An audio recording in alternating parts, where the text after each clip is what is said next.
Anda kembali bersama kami di Top News. Pemirsa, berdasarkan hasil survei Indokon periode 18 hingga 20 Oktober 2016, elektabilitas pasangan calon nomor urut 2 Pilkada DKI Jakarta masih unggul dari dua pasangan yang lain. Menurut Direktur Eksekutif Indokon Fajar Nur Sahid, hasil kerja Ahok dan Jarot selama memimpin DKI Jakarta menjadi alasan utama bagi warga DKI Jakarta untuk tetap memilih Ahok Jarot. Meskipun begitu, isu mengenai kepemimpinan beda agama dan pemimpin etnis minoritas menjadi dua hal yang cukup diperhitungkan oleh calon pemilih di Jakarta. Jadi memang kita sudah mulai turun lapangan tanggal 10, Pak. Timingnya tanggal 10. Itu sudah instrumennya, sehingga belum. Survei Indokon menunjukkan elektabilitas Ahok Jarot periode 18 hingga 30 Oktober 2016 adalah 30,1%. Sedangkan pasangan Agus Silvi 26,4% dan Anies Sandi 21,6%. Fajar menambahkan 22% masyarakat Indonesia masih belum terbuka dengan pilihannya karena pilihannya baru akan ditentukan nanti menjelang pelaksanaan Pilkada serentak 15 Februari 2017 mendatang.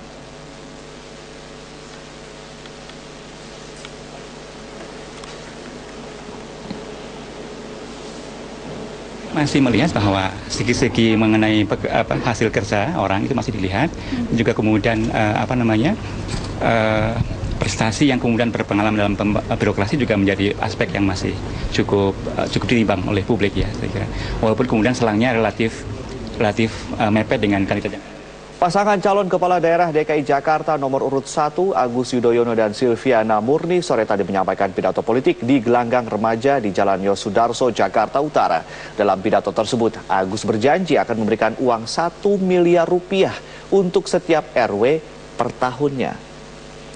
Calon Gubernur DKI Jakarta Agus Yudhoyono memulai pidato dengan menceritakan tentang penggusuran. Agus mengungkapkan banyak warga di Jakarta Utara yang khawatir penggusuran. Ia berjanji, kalaupun akan menggusur, dirinya akan memastikan kesejahteraan warga di tempat baru. Dalam pidatonya, Agus menjelaskan 3 program yang akan ditawarkan untuk mengatasi kemiskinan dan kesenjangan warga DKI Jakarta. Program tersebut adalah menciptakan lapangan kerja, bantuan tidak langsung berupa Kartu Jakarta Pintar dan Kartu Jakarta Sehat. Selain itu akan ada bantuan langsung sementara sebesar 5 juta rupiah per keluarga tiap tahun.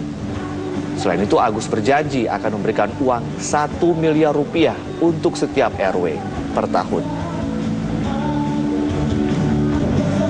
Keluarga miskin tersebut akan mendapatkan bantuan langsung sementara atau BLS sebesar 5 juta rupiah per tahun. BLS ini adalah tambahan dari program KJP dan KJS. Akan mengalokasikan anggaran untuk pemberdayaan komunitas RT RW sebesar 1 miliar rupiah per RW per tahun. Pemirsa, aktivis Muhammadiyah yang tergabung dalam Relawan Matahari Jakarta menggelar deklarasi mendukung pasangan calon gubernur dan wakil gubernur DKI nomor urut 2 Basuki Cahayapurnama dan Jarot Saiful Hidayat. Acara deklarasi dihadiri calon wakil gubernur DKI Jakarta, Jarot Saiful Hidayat. Deklarasi dukungan bertempat di Gedung Juang 45, Jakarta Pusat hari ini. Relawan Matahari Jakarta menegaskan langkah mereka mendukung calon petahana sebagai bentuk memperkuat pilar-pilar kebinekaan yang ada di Indonesia. Menanggapi dukungan tersebut, calon wakil gubernur nomor urut 2 Jarot Saiful Hidayat mengapresiasi dukungan yang diberikan Relawan Matahari Jakarta. Jarot mengatakan dukungan tersebut sebagai gambaran Ahok Jarot didukung beragam lapisan masyarakat.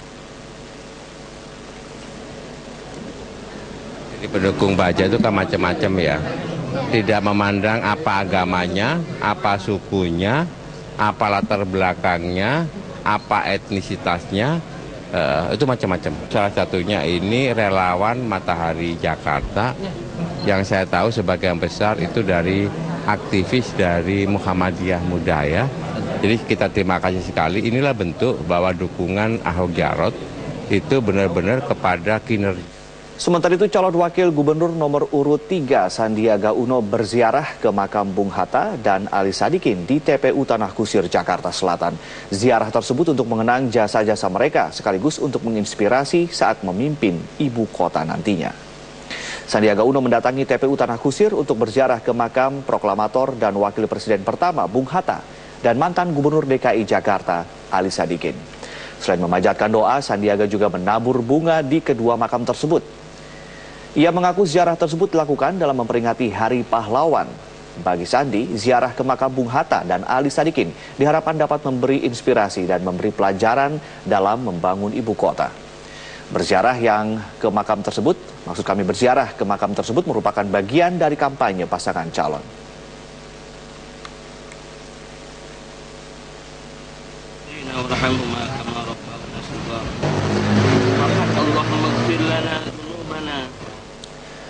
Pemirsa, Bawaslu, KPU, Polda, dan BIN bekerja sama untuk menjaga keamanan setiap pasangan calon kepala daerah saat berkampanye. Apalagi ada konsekuensi hukum bagi yang menolak atau menghalang-halangi proses kampanye.